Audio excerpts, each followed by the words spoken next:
O programa a seguir pode conter descrições de extrema violência e não é recomendado para pessoas sensíveis.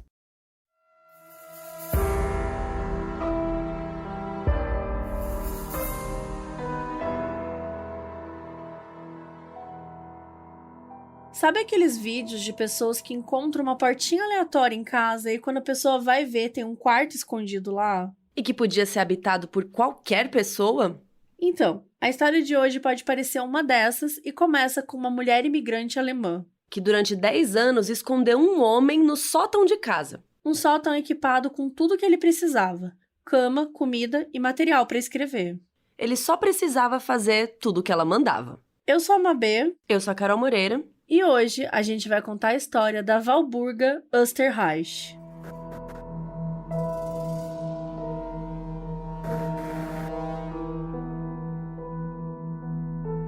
Esse episódio está sendo gravado com os nossos apoiadores da Aurelo, assistindo ao vivo. E é super tranquilo, gente, ao vivo. Gente, sempre dá tudo ótimo. certo, não é nada caótico. Mas sempre é meio engraçado, apesar do tema que a gente fala. Mas se você nos apoia na Aurelo, você sabe que todo mês a gente faz uma das gravações com vocês, nos vendo e nos ouvindo aqui na webcam. Então, é super legal, a gente consegue interagir com vocês, é bem divertido. E quem quiser ter esse benefício, é só procurar a gente na Aurelo, tem o link aqui embaixo na descrição. E também tem o link do nosso site, modusoperandipodcast.com. Além disso, os apoiadores recebem episódios extras, participam de sorteios e muito mais.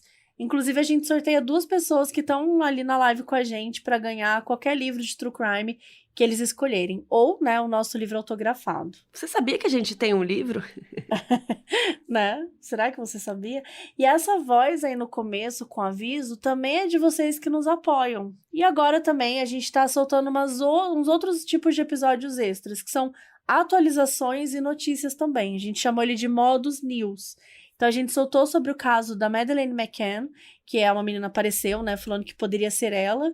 E aí a gente explicou tudo isso nesse episódio que só saiu pra quem é Aurelo. Também a gente já postou sobre o caso do Snapchat, que teve umas atualizações. Então, assim, tá bem legal, a gente tá postando bastante. E todo mundo que apoia com R$5 tem direito a todos esses extras. E se você começar a apoiar agora, você também vai poder ouvir os episódios passados, viu? Os extras que a gente já soltou faz tempo. Então, vale a pena, aproveitem aí todos esses benefícios. E por último, mas não menos importante, se por acaso você ainda está nos apoiando pelo Catarse, tá lá perdido, a gente não funciona mais por lá. A gente encerrou as atividades e estamos na Aurelo, tá bom? Então vamos lá, então bora pra esse caso.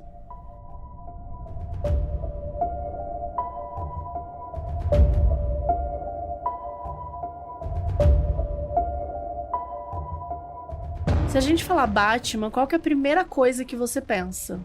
Um homem elegante, né, como Bruce Wayne, que sempre tá de terno, rico, com aquele Batmóvel lá dele, e que de noite se veste com uma roupa preta, né, as orelhinhas de morcego com a máscara, e vai combater o crime em Gotham City. Se alguém me ouvir descrevendo assim o Batman, eu provavelmente seria atacada. Mas se a gente dissesse que lá em 1930, nos Estados Unidos, quando as pessoas falavam de Batman, elas tinham outra imagem na cabeça. E se essa imagem fosse de um homenzinho franzino que tinha vivido num sótão por muito, muito tempo? Pois é. Essa história começa com o nascimento de uma menina chamada Walburga Korschel. E a Walburga, que por algum motivo tinha um apelido de Dolly, Walburga pra Dolly, não sei, mas Longe.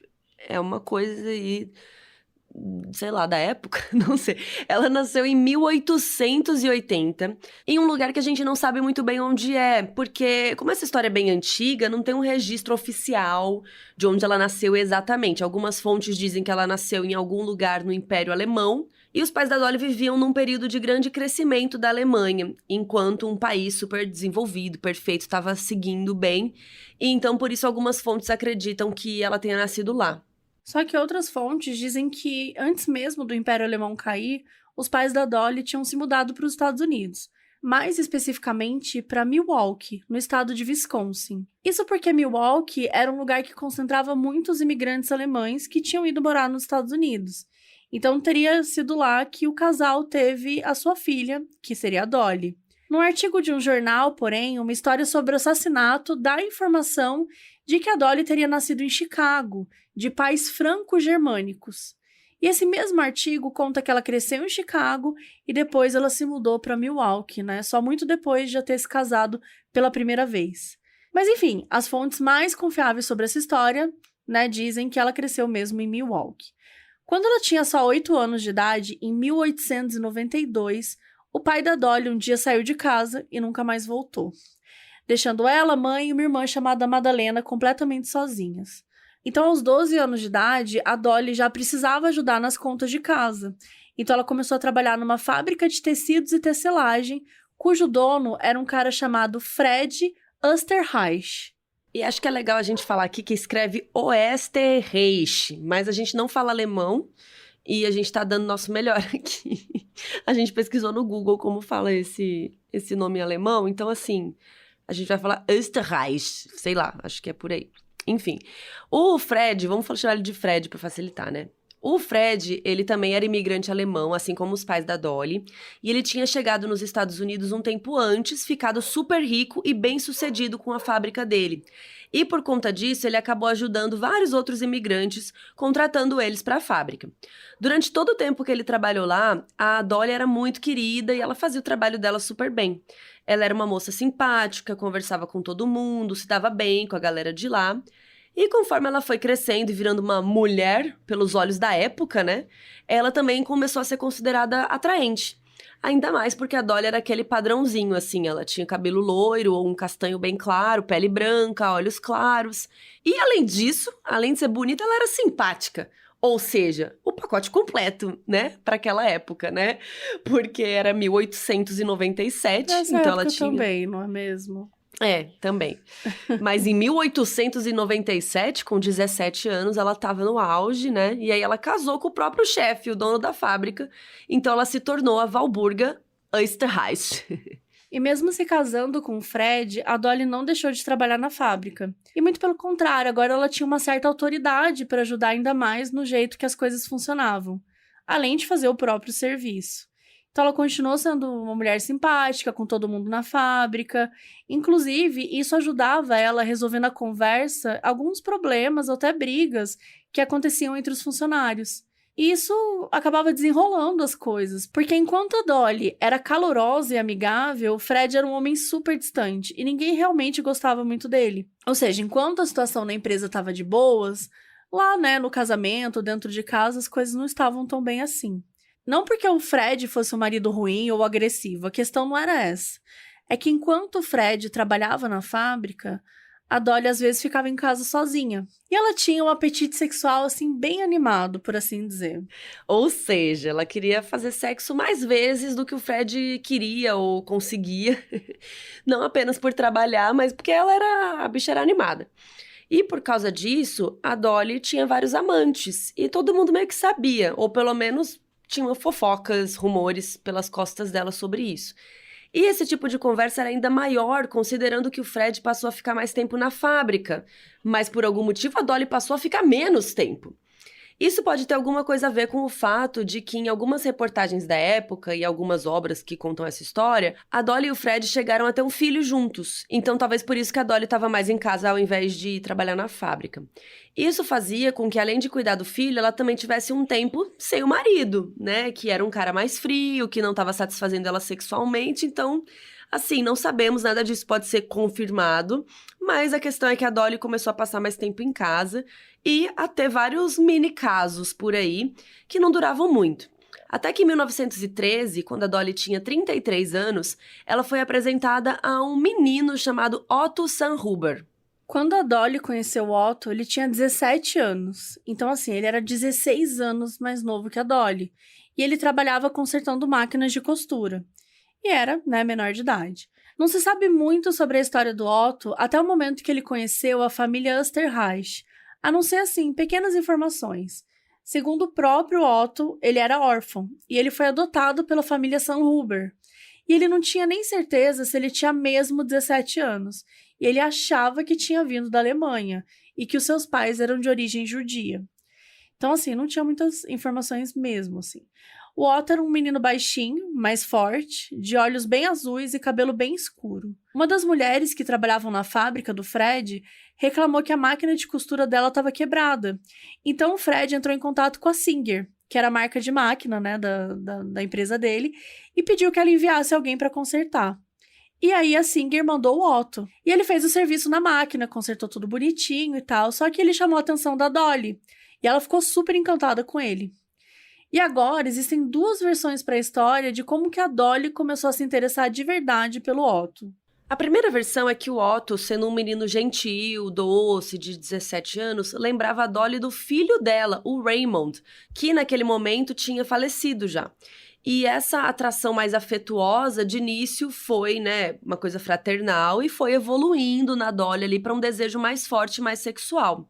Então, depois de conversar um pouco com ele na fábrica, ela disse pro Fred que a máquina de costura dela, em casa, olha que coisa, lá em casa tinha quebrado. E aí pediu para chamar a Singer, né, para a empresa mandar aquele menino outra vez, porque aquele trabalho dele foi muito bom. E aí, quando o Otto chegou na casa da Dolly, ela recebeu ele com um hobby bem chique, toda garota, toda perfumada. E aí, conversa vai, conversa vem, começaram o caso deles. E assim, essa primeira versão parece muito um filme pornô, assim, né? Daqueles bem engraçados, assim, bem tosco. E a segunda versão da história é que o Otto foi, de fato, consertar a máquina da Dolly na casa dela. Chegando lá, ele fez amizade com o Raymond, que é o filho deles, que não tinha morrido ainda, que estava bem vivo. Pra vocês verem como a história, assim, as fontes divergem, né? A história de 1800, é difícil. Depois de um tempo de amizade, o Raymond acabou ficando doente e de fato morreu. Só que o Otto seguiu indo lá na casa da Dolly para fazer companhia para ela, que tinha acabado de perder o filho.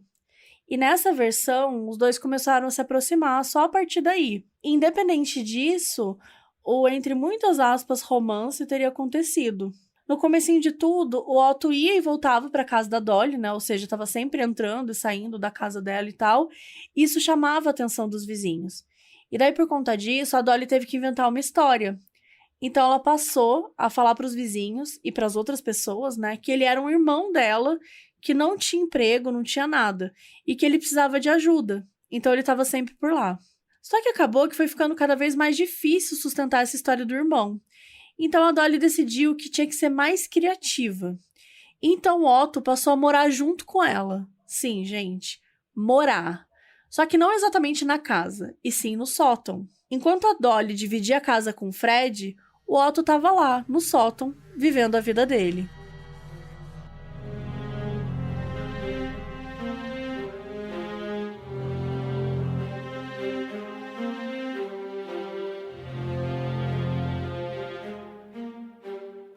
Ter o Otto lá no sótão era uma ideia infalível para Dolly, já que o sótão da casa deles só era acessível por uma partezinha muito específica da casa, que era um painel falso no teto, dentro do closet da Dolly, que ficava dentro do quarto.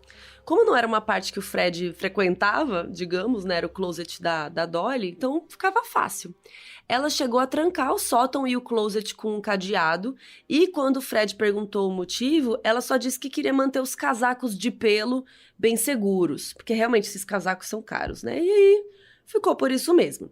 Então, dentro lá do pequeno sótão, o Otto tinha uma cama, comida, uma lâmpada e livros. E, além disso, o Otto era um hóspede, assim, super quietinho. E durante o dia, ele arrumava a casa todinha. Segundo o próprio Otto, ele arrumava as 2 camas, já que o Fred e a Dolly dormiam em quartos separados. Ele lavava as roupas, polia algumas joias, ajeitava os sapatos do Fred. Ele esfregava o chão da casa, varria, ele cuidava da casa inteira, porque o Fred não estava lá, né? E se o Fred não estivesse em casa, ele também lavava a louça. Ele também lavava e limpava direitinho todos os vegetais que entravam na casa. Alguns dias, quando nem a Dolly nem o Fred estavam em casa, o Otto até se arriscava e ele saía do sótão para fazer gin caseiro. Um costume que era relativamente comum ali naquela época, já que os Estados Unidos estavam no período da lei seca, né? Então as pessoas tinham que ser criativas e se virar com as receitas caseiras, né? Ou bebidas clandestinas mesmo.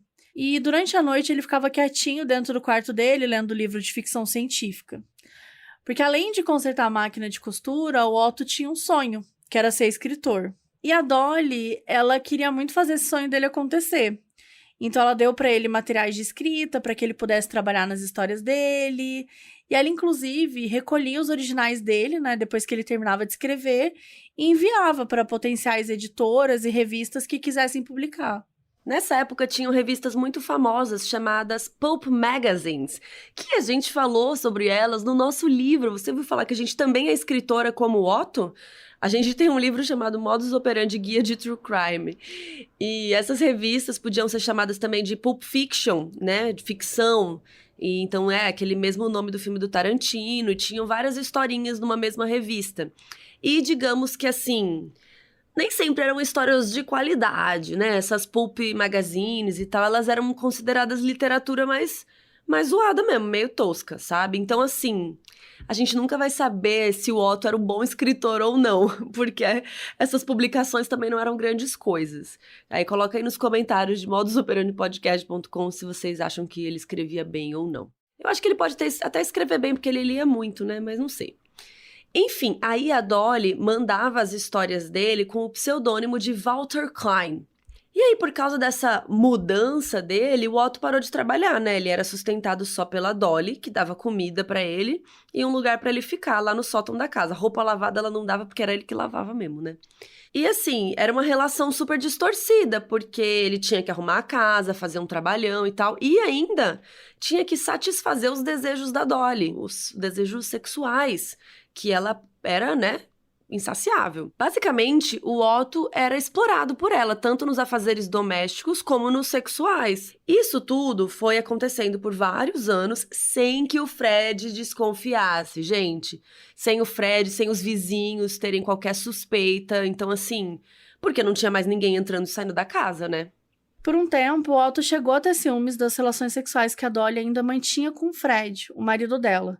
Mas aí ela convenceu ele de que tinha que continuar transando com ele, porque eles ainda estavam casados. E a Dolly não tinha como se separar e se sustentar sozinha. Então, o Otto meio que pareceu se convencer com essa resposta. A Dolly chegou a pedir para que o Fred não fizesse tanto barulho enquanto eles estivessem transando, caso alguém mal intencionado estivesse ouvindo. Conversinha, né? Mas enfim, parecia que nada ia dar errado. Até que em 1918, 5 anos depois que essa história aí entre a Dolly e o Otto começou, os Esterreich mudaram para Los Angeles. E segundo a maioria das fontes, não fica muito claro exatamente por que eles tiveram que se mudar. Mas tem uma fonte que dá uma explicação muito boa que a gente particularmente amou. O Fred estava encucado com a casa que eles moravam, porque, afinal, às vezes ele via um vulto passando lá em cima, ou ouvia barulhos estranhos, sem explicação. Às vezes, um charuto que ele tinha deixado pela metade, o charuto sumia. Então, gente, nessa teoria, ele teria ficado com medo da casa estar mal assombrada. Ou ainda, que ele estava ficando meio doido e ele quis vazar. Gente, eu amo que não era fantasma, era apenas um amante morando no seu sótão. Eu não sei o que é pior, você ter um fantasma em casa ou um amante escondido. Enfim, outras poucas fontes dizem que a família se mudou para Los Angeles só porque o Fred e a Dolly tinham ido passar férias lá, se apaixonaram pela cidade e tal. Mas, de início, a Dolly não quis se mudar, né? Claro, porque como que você leva o amante no caminhão da mudança? Maior treta. Então, assim, pensa na logística que ela teve que arquitetar ali na cabeça dela pra poder levar o cara e não ser pega. E ainda, né? Porque vai que o Otto não queria mudar, sei lá. Enfim, aí a conversa sobre a mudança foi amadurecendo até que ela cedeu. Então a Dolly falou, beleza, a gente muda. Mas tem uma condição. E a condição que ela deu foi que ela que escolher a casa que eles iam morar. E o Fred não teve muita objeção a isso, né? Então a Dolly foi lá e ela escolheu uma casa que tinha o quê? O que vocês acham que ela queria que tivesse na casa, né? Um sótão, obviamente. Tudo isso para que o Otto pudesse morar com eles também lá em Los Angeles. Afinal, né, os dois não podiam ficar longe um do outro. Só que sótão era muito raro de encontrar em Los Angeles, ao contrário de Milwaukee, né? Mas eles deram um jeito. O Otto, inclusive, foi antes para Los Angeles para poder se estabelecer lá no sótão, né, no lugar que ele ficaria, nesse novo lugar que ele ficaria, e a Dolly deu para ele dinheiro. E, gente, não é que ela pegou um dinheiro dela, do salário, pegou o dinheiro do marido, não. Ela deu dinheiro para ele das histórias que ele tinha vendido. tá? Então, lembra que ela pegava aqueles originais dele e vendia? Ele tava ganhando um dinheirinho com isso, ela pegou esse dinheiro, deu pra ele. Eu fiquei pensando, será que ela dava todo mês ou ela só deu dessa vez? Porque, né? Então, fica aí. Achei bem engraçado isso, que ela fica pegando dinheiro das escritas dele, né? Total. Palhaçada. E aí ele foi de trem na frente. E aí depois foi o Fred e a Dolly, né? Depois eles chegaram com o resto da mudança. Então foi lá a família Osterreich e o Otto desbravar uma nova cidade. Mas assim, na verdade só o casal, né? Porque o Otto, o marido nem sabia que estava lá ainda. E ele só podia desbravar o sótão porque ele não saía de lá. Então não tinha muita opção para ele. O Fred comprou uma nova fábrica e eles seguiram a vida. E 4 anos se passaram nessa mesma dinâmica que eles tinham em Wisconsin. O Otto escrevendo, trabalhando em casa, sendo amante da Dolly, entre muitas aspas, e o Fred trabalhando fora. Só que em agosto de 1922, aconteceu uma coisa que mudou tudo.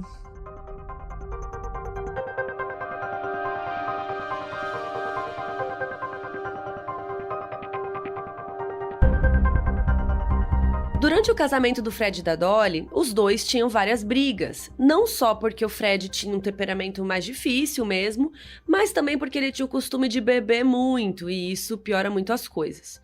E naquela noite, em agosto especificamente, o casal tinha saído para uma festinha, mas brigaram no meio da festa e resolveram ir embora. Acabou que chegaram em casa brigando, como sempre, só que de um jeito bem acalorado. E a briga deve ter sido tão pior do que as outras normais, entre muitas aspas, como diz a Mabê, das brigas deles, porque o Otto foi ficando preocupado ouvindo tudo aquilo e acabou descendo do sótão pra proteger a Dolly. Gente, depois de quase 10 anos escondido, ele achou que a briga era grave o suficiente pra ele ter que sair do esconderijo. Algumas fontes dizem que o casal estava brigando na sala, outros dizem que era no quarto, mas o fato é que era uma briga bem pesada. E por causa disso, o Otto sentiu que ela estava em perigo e que o Fred tinha começado a bater nela. Então ele desceu com 2 pistolas calibre 25. Quando o Fred viu o Otto, ele reconheceu o cara que consertava máquinas. Ele ficou possesso e partiu para cima dele com mais raiva ainda do que ele já estava. Algumas fontes dizem que as armas do Otto dispararam sem querer. E outras fontes dizem que ele atirou de propósito. Mas o fato é que as pistolas dispararam e o Fred foi atingido por 3 tiros. Um na cabeça, perto da têmpora, e 2 no peito, em cima do coração. E aí, gente, imagina, chega o casal de uma festa, começa a tretar, sai uma pessoa 10 anos presa no sótão, tipo, cara, tipo, que porra é essa, né? Não tá entendendo nada. E aí, de repente, o marido leva 3 tiros. Tipo, como é que você explica essa situação pra polícia, pros vizinhos, pra família, enfim, né? O que acontece? Então, a Dolly tinha que exercitar a criatividade dela com uma grande urgência, né? Eles tinham que pensar rápido, como que vai lidar com aquilo? O marido tá morto, aquela situação toda. Então, eles ficaram preocupados. Primeiro, pensando assim, bom, algum vizinho deve ter ouvido os tiros. Então, eles chegaram à conclusão de que a alternativa mais fácil era fingir que tudo tinha sido um assalto que deu errado. Então, a Dolly deu todo o dinheiro que eles tinham no quarto e um relógio super caro, cheio de diamantes, né, que o Fred tinha, pro Otto esconder no sótão. Os dois também fizeram questão de bagunçar tudo a casa, né, aquela coisa pra fingir o assalto, pra parecer que estavam procurando coisas pra roubar. E para dar aquela ideia, né, de que alguma coisa muito trágica tinha acontecido e sustentar a história que a Dolly ia contar para os policiais. Além disso, o Otto trancou a Dolly dentro de um outro armário que eles tinham no quarto, ou sala, né? E deixou a chave pro lado de fora da porta para sustentar a história que os ladrões teriam trancado ela ali para poder roubar, nananã. E aí ele correu pro sótão para esconder as pistolas e tal, e se esconder também. E, de novo, aqui diverge muito porque alguns jornais dizem que o Otto trancou ela no armário e outros lugares dizem que ele trancou a porta do quarto e entrou de volta pro sótão por uma outra entrada secreta. Então, tipo, que ela estaria presa dentro do quarto, né? Tipo, olha, os ladrões me trancaram aqui no quarto. E, enfim, esperaram a polícia chegar, que provavelmente tinha sido chamada por algum vizinho, e, realmente, a polícia foi chamada. Uma das vizinhas do casal, uma senhorinha fofoqueira, né, provavelmente. Mentira, coitada, ela ouviu um tiro, ouviu um barulho de vidro quebrando e ela chamou a polícia, que é o certo, viu, gente? Ela e uma mulher que morava com ela foram correndo até uma das janelas para tentar identificar de onde tinha vindo aquele barulho todo. Gente, imagina se eu ouvir barulho de tiro e correndo pra ver. Jamais. E não iria na direção, não. Mas enfim, enquanto elas corriam, elas ouviram os tiros. E elas tiveram certeza de que alguma coisa muito ruim tinha acontecido. A senhora Norton, dona da casa, viu que a confusão vinha da casa do Fred Esterreich e ligou pra lá, pra ver se alguém precisava de ajuda, mas ninguém atendeu. Provavelmente, a Dolly e o Otto, naquele momento, estavam entrando em pânico, sem saber o que fazer. Um outro vizinho, chamado Jay Ashley, enfim, ligou para a polícia. A polícia não demorou muito para chegar, né, depois dos tiros terem sido disparados, e já começaram a investigar o que poderia ter acontecido. A primeira coisa que eles fizeram foi tirar a Dolly dentro do armário, né, onde ela estava presa. E a Dolly deu o nome, gente. Ela foi, assim, atriz pra caramba. Assim que ela ouviu que a polícia estava subindo em direção ao quarto, ela começou a chorar e gritar histericamente de dentro lá do armário ou do quarto. Então ela contou para o detetive Herman Klein que ela e o Fred tinham sido surpreendidos por um ladrão depois que tinham voltado de uma festa, da casa de um amigo lá e tal. E ela contou que quando eles chegaram em casa, ela foi direto pro quarto e o marido ficou na sala. Segundo ela, enquanto ela estava no closet tirando a roupa, né, tirou a roupa do lookinho que ela saiu, ela ouviu um barulho e gritou pro Fred perguntando se estava tudo bem, mas ela não desceu para ver. E aí ela ouviu os tiros, ouviu luta e ela ficou paralisada de medo. E aí nisso, os ladrões teriam chegado, trancado ela. Enquanto a Dolly fazia de conta que estava tentando se acalmar ali e tal, a polícia foi investigar o quarto, a cena do crime. E por causa do lugar onde o Fred tinha sido atingido, eles concluíram que ele devia ter falecido na hora. Os detetives O'Brien e Slayton conseguiram identificar que tinha acontecido uma luta, já que os 2 tiros no peito do Fred tinham chamuscado a roupa. Isso significava que os tiros tinham sido disparados a queima-roupa, ou seja, bem perto. Além disso, tinha um buraco de bala no teto, que indicava que uma luta tinha acontecido mesmo, e que o buraco no teto tinha sido um acidente. Tipo quando a pessoa tá lá segurando a arma e outra vai lá pra tentar pegar a arma, sabe? Ela dispara pra qualquer lugar. Inicialmente, como ela era a única na cena, né, e o Fred era bem rico, o detetive suspeitou que a Dolly tivesse matado o marido pra ficar com todo o dinheiro dele. Ainda mais porque as 2 armas usadas, né, as calibres 25, eram consideradas de pequeno porte, bem diferente da que o ladrão costumava usar, que costumava ser maior e mais potente e tal. O detetive do caso também ficou meio desconfiado depois que ela falou que os 2 não brigavam, porque pro detetive, né, todo casal briga. A Dolly, inclusive, insistiu que não, que eles nunca nem tinham chegado perto de brigar. E apesar de ser uma suposição, assim, bem abstrata, isso fez com que o detetive desconfiasse ainda mais dela, porque ela foi muito enfática, falando que não, a gente não brigava, era normal e tal. Mas sempre parava no impasse, porque a Dolly estava presa no armário, né, quando a polícia chegou. E as chaves não estavam com ela, não estavam próximas da porta. Elas realmente tinham sido jogadas para um outro lado no quarto, então não teria como a Dolly se prender, né? Não seria possível isso. Os detetives até chegaram a colher digitais da maçaneta da porta de uma pessoa, que não era nem o Fred nem a Dolly. E eles testaram para ver se dava match com alguns suspeitos que eles tinham, que eram só alguns vizinhos mesmo que tinham aparecido por lá. Já que na história que a Dolly contou, ela não chegou a ouvir nenhuma conversa. Então não dava para saber se tinha sido um homem ou uma mulher, né, que entrou na casa e tal. Claro que as digitais eram de quem, gente? Do Otto, mas naquele momento a polícia nem sabia que ele existia, né? E é até meio estranho e triste, enfim, pensar em tudo isso, porque os detetives pensaram em tudo mesmo, sabe? Eles escolheram digitais, eles examinaram os buracos de bala, tipo, eles olharam a casa inteira, sabe? Parece que eles fizeram um bom trabalho, só que a única coisa que eles não fizeram foi olhar dentro do closet da Dolly, pra poder encontrar a porta do sótão ou o sótão, né? Então, assim, mesmo depois de toda essa investigação, a polícia não achou essa pessoa que estava ali vivendo no sótão daquela casa. Os detetives também conversaram com pessoas próximas do Fred, o tal amigo que eles foram na festa, né? E o amigo falou, não, com certeza foi um assalto, ele não tinha nenhum inimigo, imagina, ele era um cara muito amado e tal. Então, infelizmente, né, o caso ficou em aberto, apesar de que o detetive Klein dava uma olhada nesse caso de vez em quando. Independente de qualquer suspeita, a Dolly estava livre, né, agora para viver a vida dela de viúva. E ela podia ter quantos amantes e namorados quisesse. Inclusive, gente, ela se mudou para uma outra casa em Los Angeles, de novo uma casa com sótão, pro Otto morar lá. Sim, mesmo que o Fred não estivesse mais lá e não tivesse mais necessidade nenhuma do Otto se esconder, ela obrigou o Otto a continuar morando no sótão. E pior que isso, parecia que ele queria continuar no sótão. É o que as fontes da época diziam. A única coisa que agora era diferente, né, é que dessa vez o Otto escrevia com uma máquina de escrever. Porque o silêncio absoluto não precisava mais, não precisava mais esconder nem nada, porque o Fred não morava mais lá. Então o Otto tinha comprado a máquina de escrever com o próprio dinheiro dele. E lembra que a gente comentou que a Dolly enviava os originais das histórias e tal, de vez em quando? Então, gente, várias histórias dele foram publicadas ao longo dos anos, em revistas, em vários tipos de publicações. Então, ele começou a tirar um dinheiro com o trabalho dele. Então, a Dolly aproveitou que o Otto continuou no sótão para trazer outras companhias para dentro de casa. Mas isso logo, né, se provaria ser uma péssima ideia.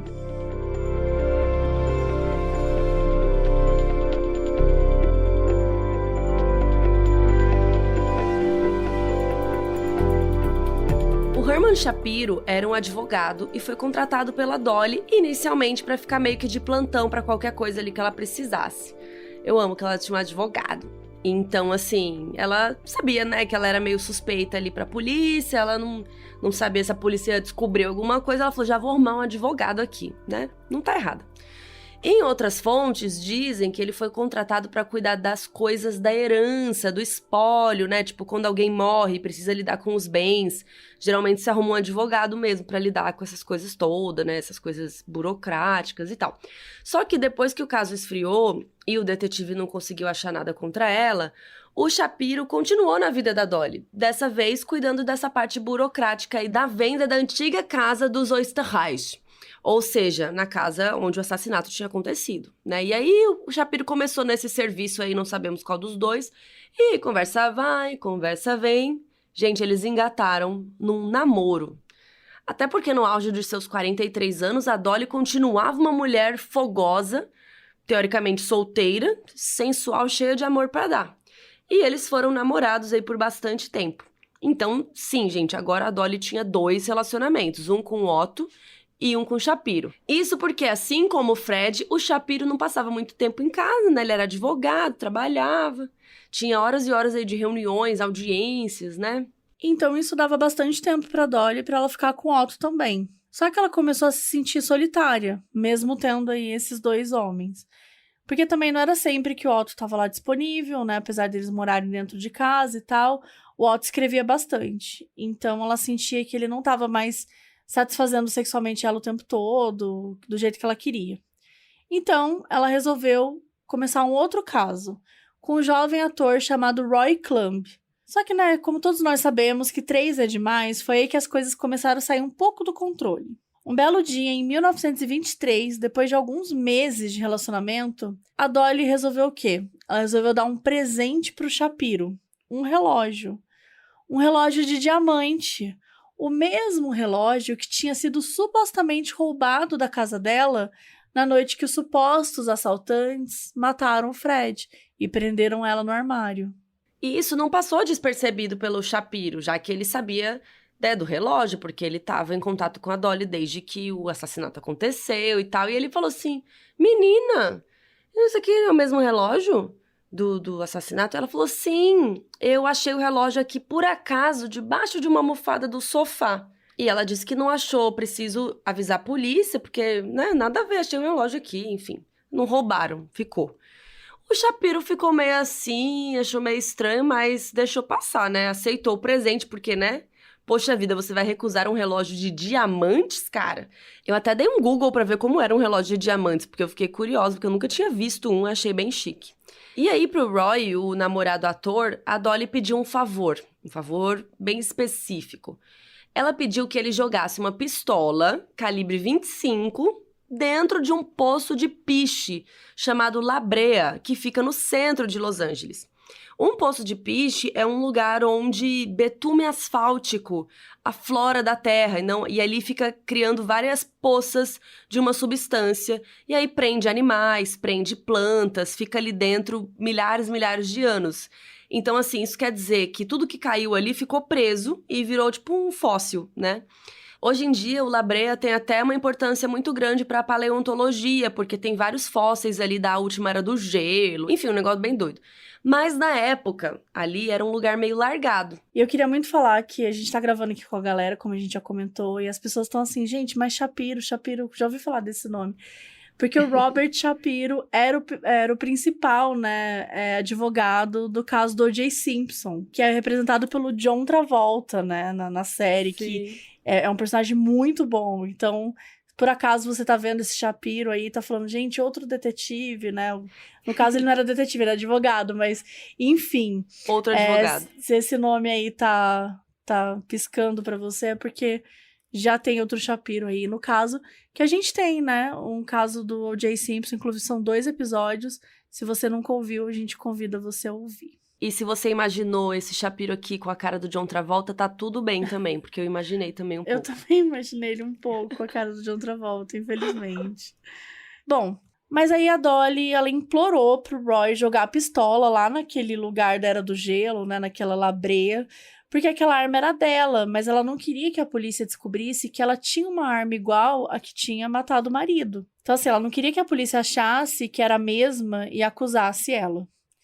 Então, né, ele foi lá e fez. Ele fez esse favor pra ela sem questionar muita coisa. E ela também mandou esse papinho pra um vizinho que enterrou a outra arma no jardim dele, embaixo de um roseiral. Gente, com todo respeito, mas o golpe tá aí, cai quem quer, né? Não, imagina alguém chegar pra você e falar assim, Esconde essa arma pra mim. Tô com uma arma aqui, enterra no seu jardim? Claro! Claro. Tem algum outro crime que você queira que eu assuma também? Tem um corpinho pra enterrar aqui também, Gente, né? sério, como consegue? Assim, por isso que pra mim, a Valburga, a Dolly, devia ser uma mulher muito fascinante, muito bonita, Sim, muito sensual charmosa, Ellen. pra conseguir convencer as coisas absurdas que as pessoas faziam por ela. Porque, assim, primeiro que, assim, você tá saindo com a pessoa há pouco tempo, você vai jogar essa arma longe, mas ok, até aceito. Agora você convence o vizinho a enterrar no jardim dele. No Não, seu pelo amor de próprio, né? Deus. Tipo, eu enterro Ah. no teu, se você quiser, Tipo assim, né? No meu... exato, no máximo no teu. Não dá. É. Mas enfim, o cara fez isso, enterrou e tal. Só que o que a Dolly não contava era que o Roy, né, o boy, ele tava muito apaixonado por ela. E aí, meses depois, quando eles terminaram, o Roy ficou puto. E ao mesmo tempo que isso estava acontecendo, né, esse término de relacionamento, o detetive Klein descobriu que o Shapiro andava por aí com um relógio de diamantes muito suspeito. E resolveu chamar o Shapiro para uma conversa. Quando o Shapiro chegou lá, ele contou que tinha mesmo ganhado o relógio da Dolly. Mas quando a polícia perguntou para Dolly se ela conhecia o relógio, ela falou que não, que nunca tinha visto. Imagina a cara do Shapiro quando ouviu isso, né? Uma grande mentirosa. E agora, gente, o detetive Klein tinha motivos para poder prender ela, né? Pelo assassinato do Fred Esterreich, do marido dela. Então, foi o que ele fez. E pela primeira vez, a Dolly foi presa acusada de matar o próprio marido.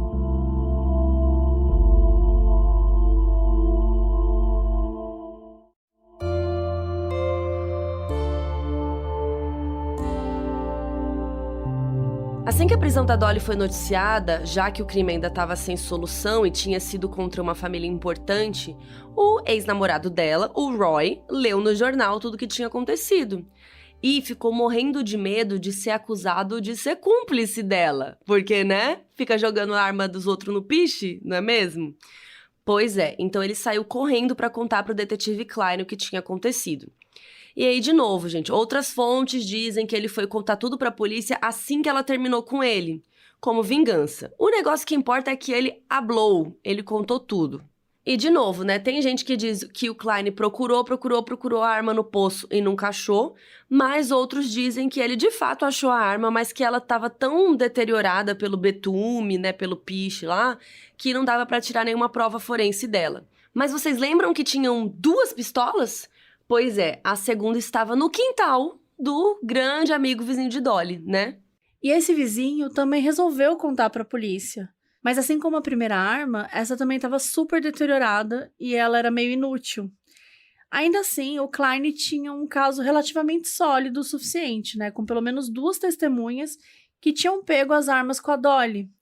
E tinha a questão do relógio de diamantes, que tinha sido roubado e depois foi achado pela Dolly embaixo de uma almofada, segundo ela. E é aqui que a história dá uma virada, né? Como se já não tivesse doido o suficiente.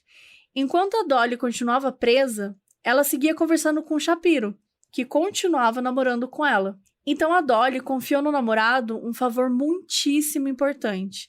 Ela precisava que ele fosse fazer umas compras e entregasse essas compras para um homem que morava no sótão da casa dela.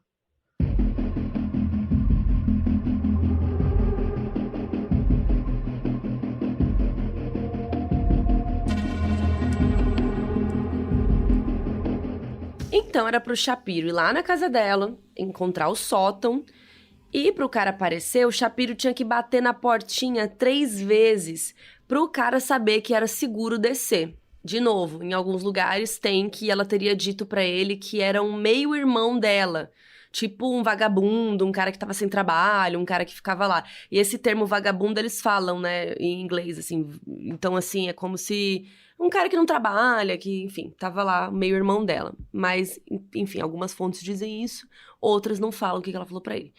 Mas, Shapiro, mesmo achando aquilo tudo muito esquisito, foi lá, gente. Como disse Mabê, essa mulher muito charmosa. Ele foi lá, fez as compras e quando a portinha do sótão abriu, quem desceu? Nosso amigo, o simpático Otto Sennhuber, que naquela altura já estava com 27 anos e ele estava bem magro, pálido, estava com cabelo curtinho e castanho escuro, né? E aqueles olhos claros dele bem grandões, assim. Então o Otto, que nunca conversava com ninguém, começou a contar toda a história da vida dele pro Shapiro, que ficou só ouvindo ali, dando corda pra entender, pro cara contar toda a história. E o Otto contou tudo, o que ele ficou fazendo durante os 10 anos que morou com a Dolly. Contou que ele era um escritor, mas principalmente contou que ele era explorado sexualmente. Ele chegou a dizer que os dois faziam sexo, às vezes, 8 vezes no mesmo dia, para poder saciar os desejos aí da Dolly, que sempre queria mais. Por fim, o Otto também contou pro Shapiro que tinha sido ele que tinha matado o Fred. E também contou tudo o que aconteceu naquela noite. E daí, mais pro fim da conversa, o Shapiro explicou pro Otto que só o fato dele estar lá podia ser muito ruim pra Dolly e que ela podia ser presa de verdade.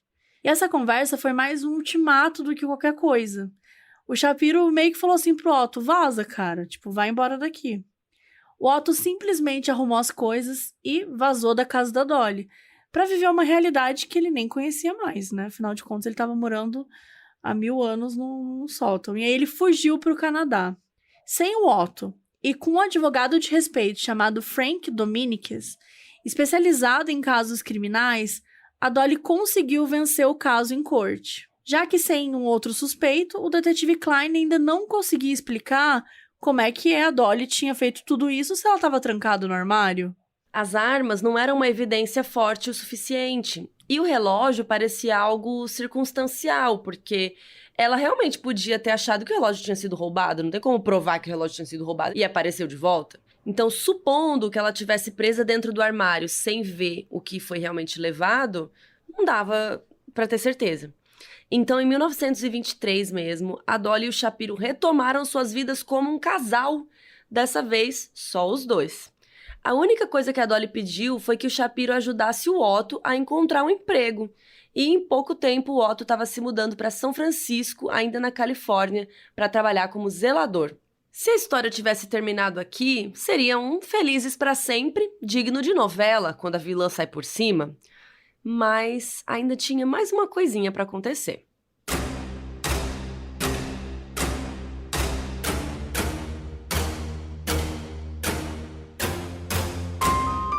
E bastante tempo passou depois que a Dolly, né, tinha se safado dessa acusação aí maior de assassinato. E ao que tudo indicava, a vida dela com o Shapiro estava tranquilo, o namoro seguia prosperando. A gente não sabe se a Dolly chegou a voltar para o trabalho depois da morte do Fred, ou se ela ficou apenas vivendo da herança dele, né?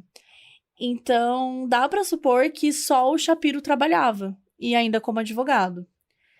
Mas, assim como as paixões da Dolly iam esfriando com o tempo, o dinheiro também foi acabando.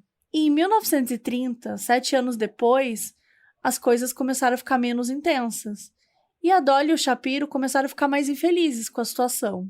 A Dolly, inclusive, chegou a ser processada em 1928 pela esposa de um cara chamado Ray Hendrick. A esposa pediu $300 mil em indenização, porque supostamente a Dolly teria seduzido o marido dela. Toda a história foi resolvida na justiça, e isso só serviu para deixar o relacionamento do Shapiro e da Dolly cada vez mais fraco. Porém, ao invés de apenas se separar e cada um seguir sua vida, o Shapiro falou assim, peraí, eu vou limpar minha consciência. E aí, meus amigos, o que ele fez? Foi até o detetive Klein e confessou tudo. Inclusive, entregou uma declaração juramentada. Na declaração e no depoimento, Shapiro contou tudo que o Otto tinha falado para ele. Disse que as armas eram mesmo da Dolly e que o relógio, de fato, de diamantes de milhões, o que tinha sido roubado do Fred, não tinha sido roubado coisa nenhuma. Enfim, o Klein respirou aliviado porque ele podia finalmente encerrar esse caso de uma vez por todas, depois de ficar tantos anos em aberto. Rapidamente, um mandado de prisão foi emitido para a Dolly e para o Otto também, né? Porque ele precisava ser encontrado, afinal ele que atirou no Fred.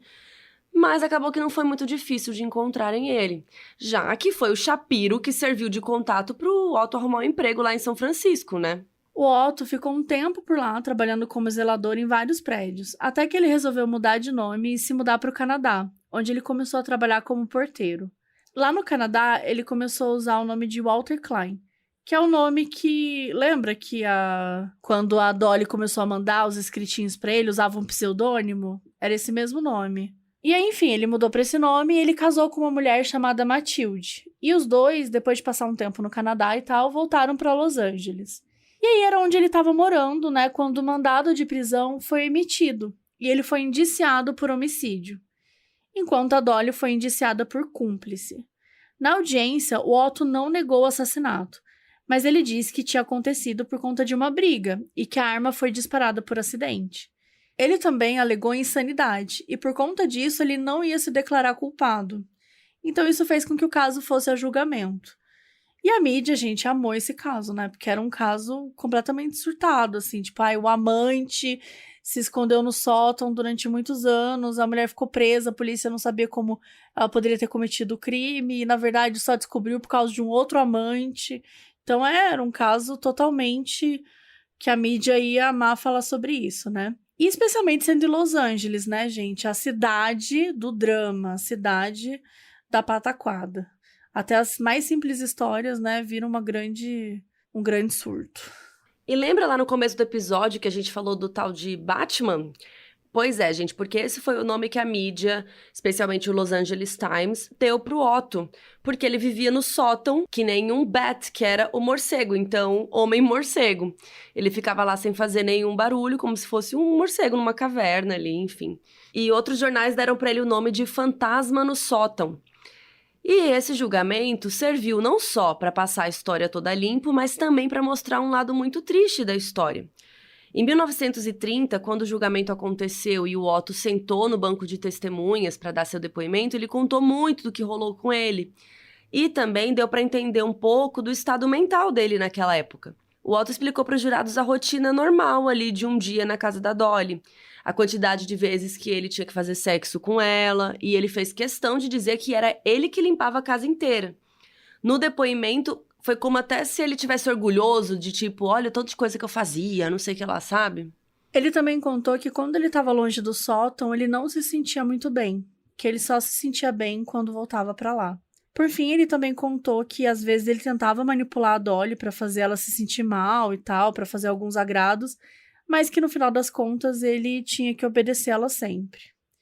E que obedecer a Dolly incluía realizar os favores sexuais que ela queria. Então o Otto também explicou que quando os dois se apaixonaram, entre muitas aspas, ele jurou proteger a Dolly a qualquer custo. E por isso que ele tinha aceitado morar no sótão, para poder ficar mais perto dela e protegê-la de verdade. Claro, né, gente, tá contando aqui o que ele tá falando, mas claramente ele não tinha condições psicológicas para entender o que tinha acontecido com ele, né? Por isso que ele fala de paixão, de relação. Quando uma paixão, uma relação, você não é privado da sua liberdade individual em todos os sentidos. É obrigado a morar num lugar que não pode sair, não tem, sabe, autonomia nenhuma, não tem dinheiro, não pode fazer nada, não tem contato com outras pessoas. Era uma coisa absurda que ele passava. Mas, enfim, ele falou sobre tudo isso, da visão dele, da visão distorcida que ele tinha na época, que ele queria proteger ela, e que o dia que ele matou o Fred, depois da briga, foi quando ele realmente provou que ele estava falando a verdade, que ele estava lá para protegê-la. E além de tudo que o Otto comentou, o advogado dele, um homem chamado Earl Wakerman, apelou para a simpatia do júri, dizendo que um menino de 17 anos tinha sido seduzido por uma mulher muito mais velha, e que ele tinha sido manipulado por ela de diversas formas. Né, a posição dominante da Dolly com relação ao Otto era bem clara, né, era financeira, era em todos os aspectos. E de fato era verdade, né, ainda mais considerando o depoimento do próprio Otto ali no julgamento. E a Dolly acabou admitindo que o Otto tinha atirado no marido dela e que ajudou ela a fingir que era um assalto. Mas falou que ela mesma não tinha feito nada, que ela mentiu para a polícia para proteger o coitado do Otto. Ela disse que não achava que ele tinha feito de propósito e ela não queria expor toda a sua vida para o mundo, falar que ele morava ali na casa e tal. E ela ainda falou que amava muito o seu marido, apesar do Otto estar ali no porão há anos. O promotor fez ela parecer uma assassina super fria e que ela não só tinha ajudado o Otto, como ela que tinha falado para ele cometer o crime. Ele disse bem assim: se tem alguma simpatia para ser sentida nesse caso, não gastem com essa mulher. Toda a sua simpatia deveria estar com um homem morto que queria uma casa e uma esposa carinhosa e que foi assassinado dentro de sua própria casa quando descobriu o amante da sua esposa infiel na sua sala. E a última coisa que o promotor falou foi: enforquem essa mulher.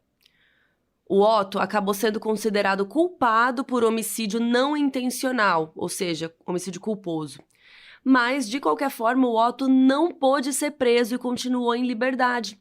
Isso porque, na Califórnia, o tempo de prescrição para casos de homicídio do tipo involuntário é de 6 anos, e o crime tinha acontecido em 22, 8 anos antes do julgamento. Ou seja, já tinha vencido o tempo que ele poderia ser preso. Se fosse, por exemplo, ele condenado por homicídio premeditado, aí sim ele poderia ter sido preso. Mas ele vazou de Los Angeles, se casou, mudou de nome e sumiu do mapa. O julgamento da Dolly terminou num impasse, porque os jurados não conseguiram chegar a uma conclusão com relação a um veredito. Então a Dolly também acabou livre. Pois é. Além dela se declarar inocente por não ter disparado os tiros, ela também dizia que já tinha sido interrogada, né, pela polícia na época e não tinha sido considerada culpada. Então ela já tinha lidado com muita polícia. E não se sabe muito da estratégia de defesa da Dolly além disso, né? Só que o histórico de agressão do Fred pode ter jogado aí a favor dela. Além do fato de que ela não deu os tiros e ainda tinha acabado presa dentro de um armário. Mesmo tudo fazendo parte, né, de uma situação entre ela e o Otto. Um final não muito satisfatório para uma história pra lá de esquisita.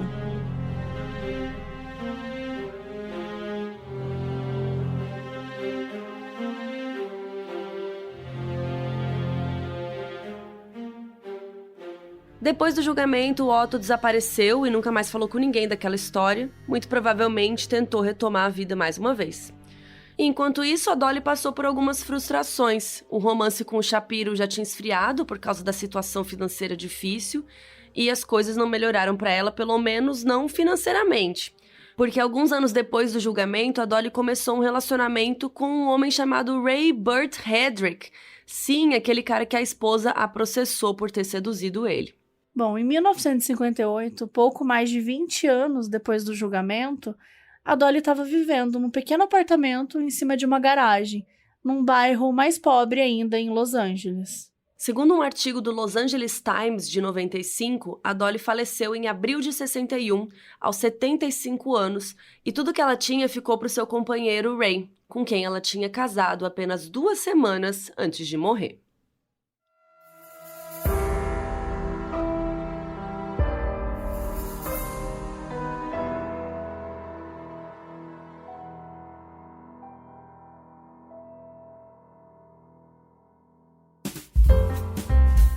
O aviso no início desse episódio foi gravado pela Bruna Alves Lopes, que é nossa apoiadora na Aurelo. E agora, fiquem com os erros de gravação. 3, 2, 1. Tava com a boca ocupada. De novo. 3, 2. Essa foi Nath, inovadora. perdão por existir. Enquanto a Dolly era carorosa. Porque enquanto a Dolly era Carolina. calorosa. Inclusive, entregou uma declaração juramentada. Meu Deus, eu amei jumentada. Inclusive, entregou uma declaração juramentada, junto com este avião que está passando. E vocês não sabem que o nome do filho que eu e o Beto queremos ter é Otto, né? Se for menina, outra menina. Puta, pelo Ai, amor Nath, de Deus. desculpa.